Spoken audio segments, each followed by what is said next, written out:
Yo, what's up mga kaibigan? Nalina tayo magkwentuhan. Bumulabog sa mundo ng NBA kahapon ang balita na ang bunsong kapatid ni Giannis Antetokounmpo na si Alex Antetokounmpo ay binigyan na ng Milwaukee Bucks ng isang two-way NBA contract. Isang player na nag-average lamang ng 5 points per game sa G League on 32% shooting sa field and 19% naman sa 3-point line. At nakat nga ito sa G League team ng 2 beses mga kaibigan at ngayon ay may NBA contract na ito.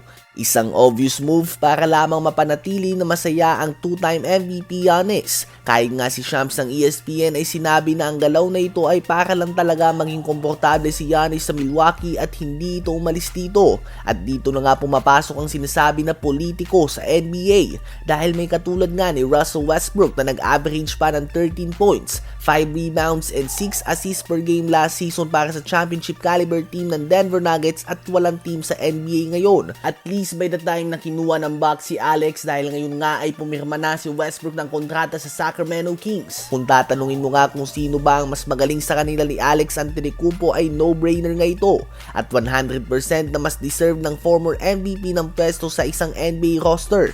Andyan din nga ang tulad ni Ben Simmons sa kaya pa din naman na makatulong sa isang team defensively at sa playmaking. O kaya naman si Bol Bol na legitimate naman na may talent level na pang NBA at hanggang ngayon ay hindi ko nga alam kung bakit pa wala pa din itong team kahit na solid stats naman ang pinapakita niya tuwing nabibigyan siya ng minuto.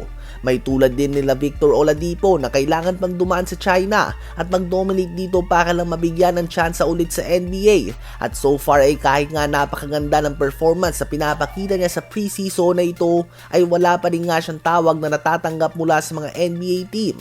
Bukod sa kanila ay free agent din nga sila Damian Lee, Kai Jones, Markelle Fultz, Corey Joseph, Talen Horton-Tucker at iba pa.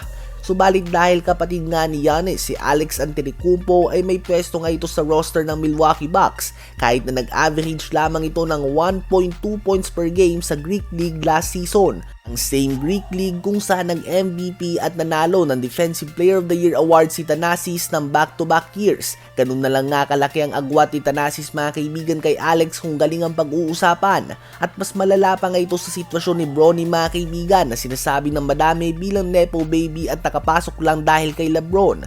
Dahil at least nga si Bronny ay gumagawa naman kapag nasa G League ito at nagtatala ng solid numbers. Habang si Alex nga ay 2 beses na cut sa G League at sa national team roster nila. At sa lower level league sa Greece ay nagtala lamang ito ng 1.2 points per game. Kahit nga bilang import sa PBA ay malamang hindi ito papasa.